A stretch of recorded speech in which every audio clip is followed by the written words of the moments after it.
Bumisita kami dito sa Bali, Indonesia para ma-experience namin yung magandang kultura bukod sa mga gandang tanawin. Pero panata ko na bawat labas ko ng bansa ay kailangan merong kasamang hiking sa aking gagawing activities or itinerary.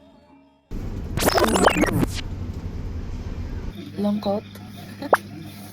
Bakit naman ang lungkot natin? Hello, video talaga yan.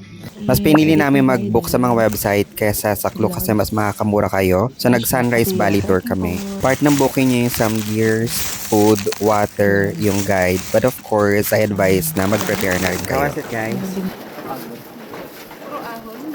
Past 12 a.m. yung start ng hike namin and non-stop yung ulan. Kaya naman talagang sobrang kailangan yung gantong init.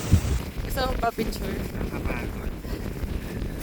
I think this is around 5:30 yung sa baba ng ridge. Medyo mahaba din siya doon sa may pinaka-point pero mahangin siya at malamig kaya I advise talaga na magdala ng mga makapal na jacket at laking tulong nitong poncho. Wala akong hike nito guys for 2 months kaya naman ramdam ko talaga yung pagod. Kita nyo yan? That's Mount Batur. Beautiful. Grabe, nakakapagod. Sobrang lakas ng hangin. Feeling ko magkaka-hypothermia ako. And finally, past 6 a.m., nakarating na rin ako dito sa summit. This is the viewpoint para naman sa sunrise.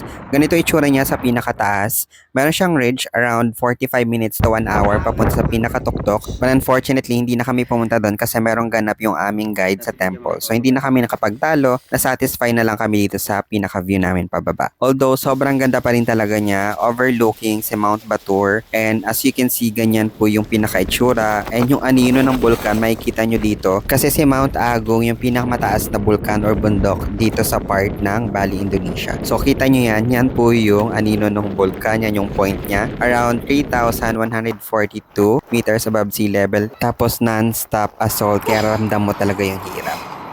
So, hirap. Ilang beses na nadudula si Jomar.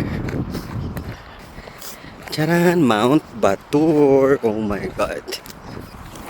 And finally, ito na yung pinaka-last stretch ng trail dito sa Gubat. At masaya kami kasi natapos namin nang walang na-injure. Pero guys, kung gusto nyo marinig yung ibang detalye like yung booking, comment na lang kayo kung gusto nyo pa ng part 2.